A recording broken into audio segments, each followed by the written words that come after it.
बताओ ये छत्री क्यों एकत्रित हुए हैं? क्या है तुम्हारे यहाँ?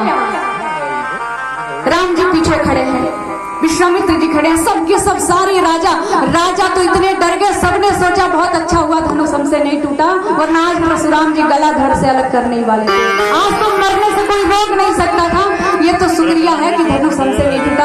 अब तो जिसने तोड़ा है वो जाने और जिसने तुड़वाया है वो जाने। हम तो बाल बाल बच गए। अब जितने भी राजा थे सब अपने अपने इष्ट को प्रणाम कर रहे हैं कि प्रभु बहुत बहुत धन्यवाद आपका, जो धनुष हमसे टूटवाया नहीं आपने। टूट गया होता तो आज तो जान की बलि देनी पड़ती। सारे देवता एक एक करके आते हैं, पिता समेत लगे करूं सब दंड प्रणाम। सभी लोग चरणों में झुक गए। मैं उनका बेटा, मैंने आपके चरण दबाए, आप मेरे आए, मैंने आपको जलपान करा। सब अपने अपने पिता का नाम ले रहे, प्रणाम करते जा रहे हैं। परशुराम जी सबको हटा रहे, तो हटाओ हटाओ। जनक पहले ये बताओ कि ये छत्री एकत्रित क्यों हुए? अब जनक जी महाराज बोले तो क्या बोले, तब तक निगाह पड़ गई धनुष पे। धनुष को टूटा हुआ देखते ही परशुराम जी का क्रोध और बढ़ गया, आंखें लाल लाल। जनक बताइए धनुष किसने तोड़ा?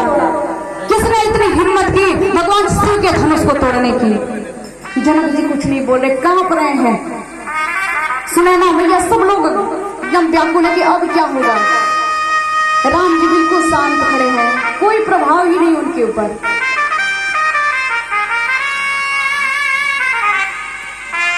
विश्वामित्र जी ने कहा,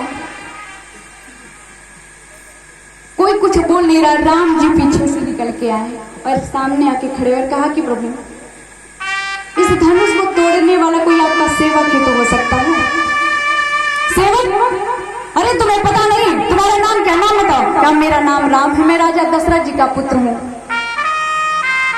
परशुराम जी ने कहा कि राम तुम्हें पता नहीं, सेवक हो जो करी सेवकाई, सेवक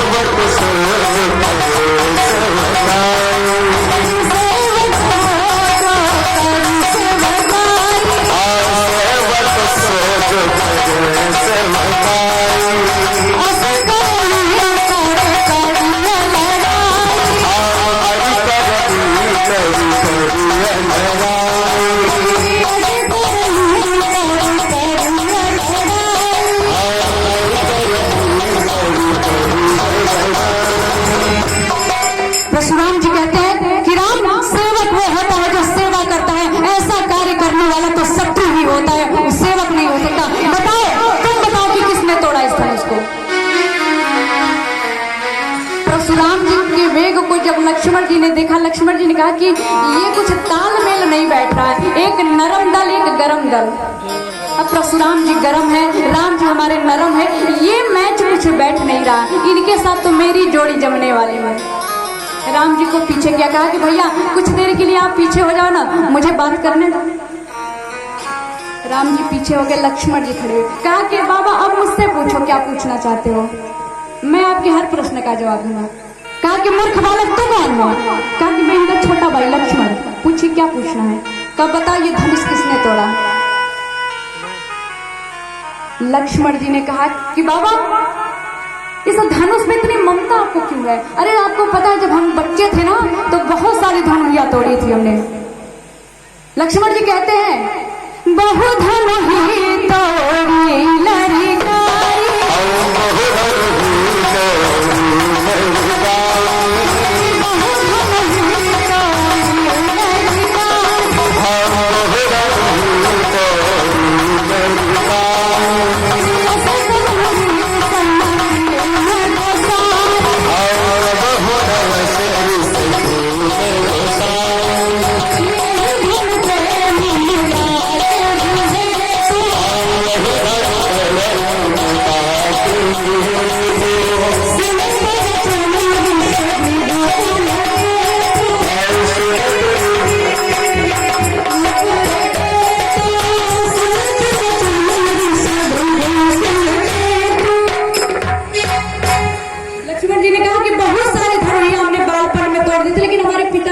गुस्सा तो नहीं किया फिर इस धनुष को तोड़ने में आपको इतना क्रोध क्यों आ रहा है? अरे किसी ने तोड़ा नहीं, मेरे भैया ने तोड़ा नहीं, रखी थी बहुत पुरानी धनुष हो गई थी, मैया ने छुआ और ये टूट गया, छुआ और टूट गया। जनक इस बालक को पीछे कर, वरना मेरे फरसे का पहला शिकारी यही बनने वाला है ना। इस बालक को बात करने की तमीज नहीं है, कैसे बात करनी चाहिए। इसको मेरा प्रताप बता कि मैंने 21 बार पूरी पृथ्वी को क्षत्रिय विहीन किया है। मेरा फरसा जब उठता है तो क्षत्रियों का अंत करके ही रुकता है। बताते क्यों नहीं मेरे बारे में? लक्ष्मण जी ने कहा कि बताने की कोई आवश्यकता नहीं, आप तब से अपनी चर्चा खुद किए जा रहे हो, दूसरा कोई क्या बताएगा। खुद की प्रशंसा तो आप खुद कर रहे हो। लक्ष्मण जी की बातों को सुन के परशुराम जी जल भूल जाते, कहते कि जनक इसको पीछे खींच ले वरना मेरा फरसा उठ जाएगा। लक्ष्मण जी बोल पड़ते, तू उठाते क्यों नहीं, बोलते जा रहे, उठाओ ना फरसा। राम जी ने देखा कि विवाद ज्यादा बढ़ रहा है, राम जी ने लक्ष्मण जी को पीछे खींचा, स्वयं खड़े हो और हाथ जोड़ के बोला, नाथ ये धनुष हमसे टूटा है, जो भी आपको सजा देनी है ना मुझे दीजिए, मेरे भाई लक्ष्मण की कोई गलती नहीं। विश्वामित्र जी मुस्कुरा रहे थे। परशुराम जी ने पूछा कि आप मुस्कुरा क्यों रहे हैं? विश्वामित्र जी ने कहा कि हे नाथ मेरी अज्ञानता को क्षमा करिएगा, परंतु मैं आपसे जो कहने जा रहा हूँ ना, हो सकता है कि आपको थोड़ा अटपटा लगे, लेकिन उसके लिए क्षमा प्रार्थी हूँ। आपने ये विचार क्यों नहीं किया कि अगर ये धनुष कोई मामूली धनुष नहीं है तो इस धनुष को तोड़ने वाला भी कोई मामूली नहीं हो सकता, क्योंकि धनुष अगर सिर का है तो सिर के धनुष को कौन तोड़ सकता है? ये भी विचार तो आपको करना चाहिए था ना, आपने ये विचार क्यों नहीं किया? परशुराम जी को याद आया कि भगवान का अवतार तो नहीं हो गया। परशुराम जी ने अपने धनुष को दिया और कहा कि इसमें प्रत्यंचा चढ़ाइए, अगर इसमें प्रत्यंचा चढ़ गई तो मैं मान लूंगा कि ब्रह्म का अवतार हो गया है। राम जी ने जैसे ही धनुष को हाथ में लिया, प्रत्यंचा अपने आप चढ़ गया।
चढ़ गया।